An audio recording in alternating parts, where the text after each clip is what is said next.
আসসালামু আলাইকুম রহমতুল্লাহ। Silent provision Bangla YouTube চ্যানেলের ছোট্ট একটি ভিডিওতে আপনাকে স্বাগতম। গত পর্বে আমরা দেখেছিলাম কিভাবে কন্ট্যাক্ট ফর্মটা ক্রিয়েট করতে হয়। তো আজকের পর্বে আমরা দেখব যে কন্ট্যাক্ট ফর্মটা আমরা ক্রিয়েট করেছিলাম সেটা কিভাবে কাজ করে এবং সেটা রিয়েল টাইম কিভাবে আপনার ফোনে অথবা আপনার ডিজায়ার যে মেইলটা ছিল সেটাতে কিভাবে কাজ করে। সো চলুন দেখে নেওয়া যাক।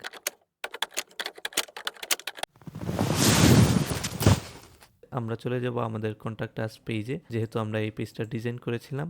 অ্যান্ড দেন আমরা এই যে নেমটা আছে এখানে আমাদের নামটা লিখলাম লাইক সজীব, অ্যান্ড ইমেলটা ক্লিক করলাম লাইক আমার ইমেল এইটা, সাবজেক্টটা লাইক দিলাম উই আর হেয়ার, এবং কিছু মেসেজ আমরা লিখে দিলাম like how are you brother. তো আমরা চাচ্ছি এই মেসেজটা আমরা এই কন্ট্যাক্ট ফর্মের থ্রুতে যদি দেই তাহলে এটা কিভাবে কাজ করে বা কিভাবে আপনার ফোনে বা আপনার যেখানে মেইলটা কানেক্ট করা আছে সেটা কিভাবে যায়। তো সেজন্য আমি আমার ফোনের স্ক্রিনটাও আপনাদেরকে দেখিয়ে দেব।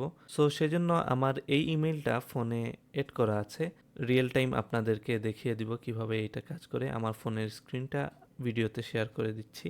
তো ফোনের স্ক্রিনে আপনারা যদি এই মেইলটা লেখার পর এখানে সাবমিটে ক্লিক করেন, দেখবেন এখানে থ্যাঙ্কস একটা পপ আপ চলে আসছে, এবং সাথে সাথে আমি যদি চেক করি আমার ফোনে কোনো মেইল আসছে কিনা, আমি আমার ফোনের স্ক্রিন রেকর্ডটা দেখিয়ে দেব এবং দেখতেই পারতেছি আমার ফোনের স্ক্রিনে এখানে দেখবেন যে খুব সুন্দর করে এখানে মেসেজটা চলে আসছে কন্ট্যাক্ট ফর্মের থ্রুতে।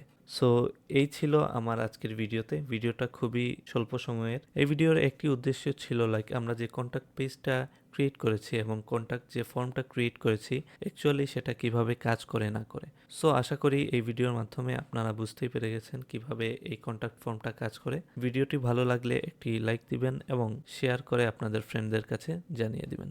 আজকের ভিডিওটি এ পর্যন্তই। ধন্যবাদ।